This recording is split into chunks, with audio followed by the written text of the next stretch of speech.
They Clone Tyrone is a new science fiction comedy, dramedy, blaxploitation film on Netflix. This came out a few weeks ago, and Andy and I missed it because July has been wall-to-wall movies. It has been wild. Indiana Jones, Mission Impossible, Barbenheimer, good Lord, Talk to Me. But now we've watched They Clone Tyrone. And I'm glad we did because there's something really special going on here. They Clone Tyrone is the story of Fontaine, played by John Boyega, who I have not seen in a minute. I'm glad he's doing fresh stuff. Glad he's at it. He plays Fontaine, a drug dealer in what I think is Chicago. They call it the Glen. I never really placed where exactly they are, but anyway, an area of town that is not particularly nice, right? Fontaine is a drug dealer who's going around collecting his cash one night when he swings by local pimp Slick Charles's place, played brilliantly by Jamie Foxx. Slick Charles is great. Excited to talk about him. He also runs into Tiana Paris as Yo-Yo, a local lady of the night, I think I can say on iTunes and get away with. And unfortunately, something goes wrong, and Fontaine ends up on the bad end of a drug deal gone bad. But he wakes up in bed the next morning, to his surprise. Everything seems fine, but not everything is fine. Something did happen to Fontaine, and he heads back to Slick Charles' place, meets Yo-Yo, and the three of them begin to unravel a trail of breadcrumbs that turns into a bonkers conspiracy involving many things, but most importantly, as is described in the title, clones. They Clone Tyrone is about 2 hours long. It's available on Netflix right now. I'm excited to talk about it. Andy, what do you think? It took me a little bit to get into this movie. I wasn't real sure where it was going. I do love the style of it because, again, it's in that blaxploitation style, very heavy film grain. You got characters like Jamie Foxx's Slick Charles, who's hilarious because he dresses and acts like a pimp out of a 70s blaxploitation movie. He's kind of the only one who does. Everyone else is it takes place in the modern day. At first, I thought it was like a period piece, but John Boyega shows up, has a cell phone, and it's they talk about like blockchain and modern things. So Jamie Foxx is the only one in that mode, but it's kind of the street drama, but it's a mix of something like Stranger Things actually came to mind in a lot of ways. There's kind of secret experimentation going on in the community, which echoes kind of old and long-held kind of conspiracy theory that the CIA planted drugs and guns in black neighborhoods to destabilize and other things like that. And this is kind of taking that idea and doing a more kind of sci-fi twist on it, where it's like there's scientific experimentation, there's secret labs are around town, and this is kind of done for a number of nefarious reasons. And a lot of it has to do with mind control through substances kind of put into the community, things like hair products, drinks, music, that sort of thing. Boyega is playing a uniquely new character here. I definitely thought that he was kind of just going to be playing like his Attack the Block character, right? Like kind of gangster on the street, but this is American for sure. And Fontaine's hard, man. Like he's got gold grills and he doesn't take no shit from anybody. Like he collects money, and he's got the strap to back it up. Meanwhile, like Jamie Foxx's Slick Charles is like a Chappelle Show sketch. He's so funny, dude. Like it's so great. He keeps talking about he won like the 1994 Pimp of the Year award, and people need to put more respect on the name. And meanwhile, yeah, he looks like he fell right out of the 70s. He's great. Love Slick Charles. I hope Fox recovers, man. I know he posted an Instagram video saying he's doing all right. I hope so, because he's great in this movie. Like, great reminder just how funny Jamie Foxx is. And Tiana Paris, like, I think you might watch her in this movie and forget that she's like Monica Rambeau in the Marvels. Right? Like, yeah. I was like, where is she from? I forgot. Yeah, no, yeah. I looked her up after. I was like, oh my God, like she's great. She's got like a ton of talent. She's really funny. And one of the things I think really gives these three the opportunity to shine is surprisingly long takes in some of their longer sequences. The film's directed by Juel Taylor, who's a first-time He's not a first-time director, is he? He might be a first-time director. I might be out here talking smack. No. He's done a couple TV series. His first like film proper that he's put together, and of course it goes straight to Netflix. But hey, that's not to say it's not good stuff. There's a lot of style here, a lot of film grain, and these long takes I mentioned are in some of the film's like most tenuous moments. There's a whole sequence where Teyonah Parris like hits on this manager of a local restaurant and is trying to get information from him on whether or not he's like a spy or a bad dude. And it's all one like 4.5 minute sequence with like choreography, camera moving in and out of rooms, adjusting focus the entire time. John Boyega's Fontaine has a couple of sequences that are the same way, like sitting down, standing up, gets in a car, drives down the road, gets out. I'm just like, oh my God, like, look at this, like seamless transitions, like really, really some talent that you don't see every day. A surprisingly fresh new voice that made, I think, what could have been a lackluster script, like a bit more exciting.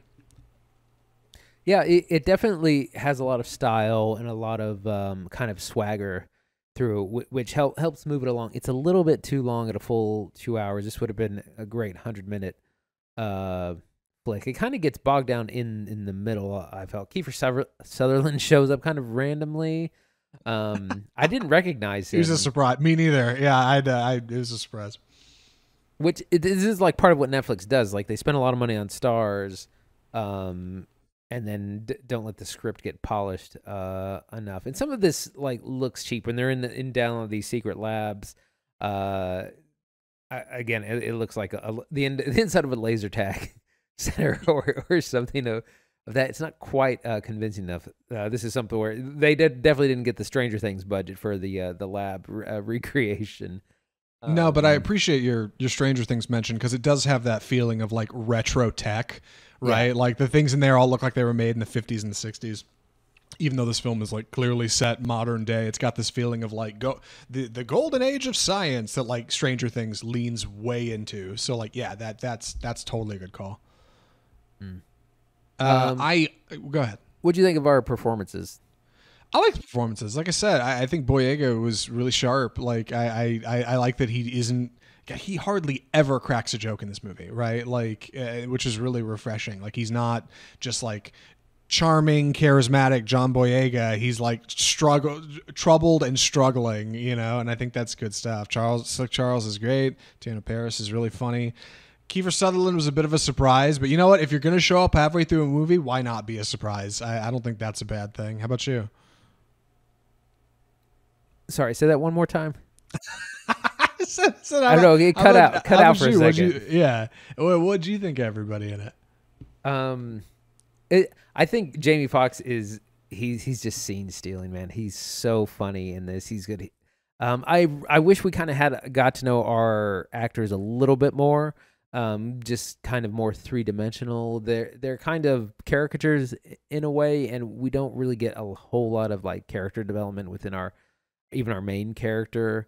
Teyonah Parris is again also funny. She's, while being a lady of the night, she's also very smart, and also like she has these dreams of like being a journalist, and she like has all the Nancy Drew books at home, and she's like all about being a detective and figuring out what this like secret experimentation is all about. So she's a lot of fun. We have a good central cast, and John Boyega plays Fontaine with this he's a real serious street guy. He's not joking around with anyone.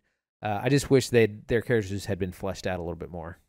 Yeah, I get that. I like the way this film kind of spoofs the spaces it's coming from. Feels very self-aware, not only in the dialogue and the comedy, but also like in its general presentation. Andy mentioned the film grain, and that can't be understated. It is phenomenally dense film grain, probably too dense, at least in the early bits. Like I was genuinely like off-put by the way some of it looks, but once you start getting into the feature and you start getting into like, you know, the evening when things are going down, it's darker, you don't really notice it as much. Then you get into some kind of kooky sci-fi lighting. They have this really pretty like pink purple kind of lighting for all these sci-fi segments that actually comes off looking really good, I think, with it. You know, it's a tribute to what came before, not only like sci-fi movies but blaxploitation films, right? Things like Boy, I wish I had some of those on hand before I just walked. I mean, right into that. like coffee. I'm gonna get you, sucker. Like, Sure. It reminded me of Spike Jonze films. Reminded me also of Boots Riley, who I think Juel Taylor is likely a fan of if they're not like cool or anything. Boots Riley recently did I'm a Virgo on Chef. Amazon short series, but more importantly did Sorry to Bother You, starring Lakeith Stanfield, who's in Haunted Mansion this week.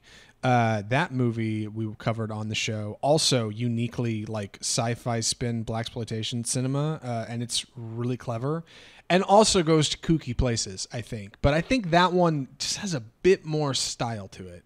This one's really good, really solid start. I want to see what Juel Taylor does next.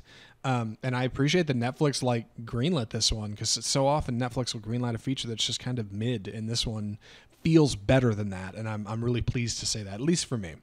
yeah, it's better than your average Netflix film. It's a good first outing. I mean, he's directed some things before, and he's most of his credits are actually writing. He wrote the screenplay to Creed 2, Space Jam Legacy. Yes.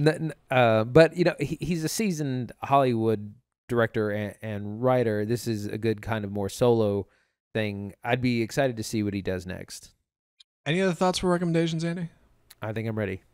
Andy, would you recommend They Clone Tyrone? Well, I'd say save it for streaming. It's already on streaming. It's definitely something you can enjoy. You know, it's a little bit long at a full 2 hours, but it is a fun time. We get a lot of great one-liners with Jamie Foxx. We get, again, it's shot in that blaxploitation style. I actually wish that I could have seen this in a theater, because like a lot of the lights and lighting and things like that would have looked great on the big screen in a dark room. So yeah, I would say save it for streaming. Couldn't agree more about the theater point. I do wish I had been able to see this in a theater as well. I think it would have looked a lot better. That being said, solid. I think They Clone Tyrone's good stuff. You should totally check it out. It's a little odd, a little kooky, and unfortunately, like Andy said, it's a little long in the tooth, man. This should have been about a 90-minute movie. The 2 hours hurts it a little, but it's still good stuff. It is some of the better stuff that Netflix has put out recently. You should totally check out They Clone Tyrone. I'm glad we covered it. And with that, we got one more movie to cover, which is nuts. Like I said at the top, we didn't plan on doing this one. I saw it just last night, so I'm going to be taking the summary on this one. Please excuse my clumsy delivery. The movie is Disney's Haunted Mansion.